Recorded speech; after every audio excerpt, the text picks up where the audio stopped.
অরণ্য সুন্দরী ঝাড়গ্রাম জেলায় ঘুরতে এসে হতাশায় পর্যটকরা। গরমের দাপটে মিলছে না ঘোরার আনন্দ। জানা গেছে ঝাড়গ্রাম জেলা জুড়ে প্রবল গরমে নাজেহাল সাধারণ মানুষজন। বেলা বাড়ার সাথে সাথে বাইরে পা দেওয়া দায় হয়ে উঠেছে।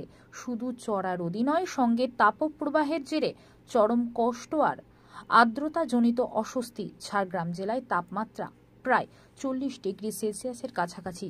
তীব্র গরম আর তাতেই একেবারে নাজেহাল হয়ে উঠেছেন ঝাড়গ্রামে ঘুরতে আসা পর্যটকরা।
অত স্পিডে হয় না, এটা খুব স্লোতে হয়।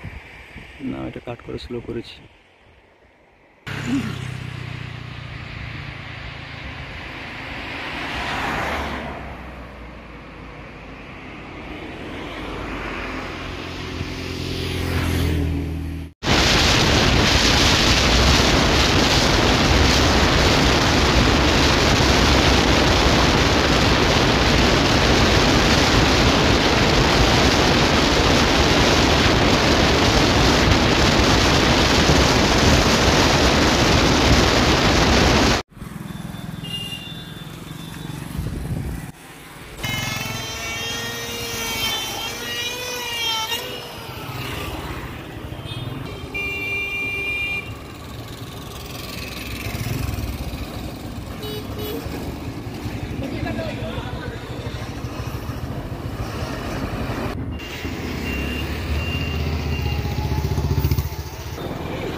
ভেবেছিলাম গ্রাম এলাকা তো একটু ঠান্ডা থাকবে, বাট এত গাছ হলেও সেই গরমটা মানে এত আছে যে মানে হিউমিডিটি আর থামতে পারছি। আজকে কি হালকা একটা লু বইছে? ব্লু টাইপ তো লাগছেই, ব্লু তো লাগছেই, তার সাথে মানে হিউমিডিটি লেভেলও মানে আগে দিয়ে অনেক বেশি। শরীরে কোনো অস্বস্তি ফিল করছেন? একটু হাঁপিয়ে যাচ্ছি, ব্যাপারটা হাঁপিয়ে যাচ্ছে। তাহলে ঘোড়াটা কি মাটি হলো? না, ঘোরা ঠিক আছে, বাট এত তাড়াতাড়ি এই রকমের গরমটা মানে এক্সপেক্ট করি। আপনার নাম? আমার নাম শ্রীবাস্তব। আমার নাম দরাজ। আপনারা তো এখানে ঘুরতে এসেছেন, হ্যাঁ, ঘুরতেই এসেছিলাম। তো সেই ঘোড়াটা কি শান্তির হচ্ছে না গরমে সেটা কিছুটা পেঁচিয়ে গেছে? যা ভেবে এসেছিলাম আর কি, যে একটু ঠান্ডা আমেজ থাকবে। আমরা কলকাতা থেকে এসেছি, কলকাতা থেকে একটু ঠান্ডা ঠান্ডা পাবো, একটা বেশ ঘোরাটা বেশ রসালো হবে, কিন্তু সেই জায়গায় দেখছি গরমটা তো বেশ ভালোই পড়েছে আর কি।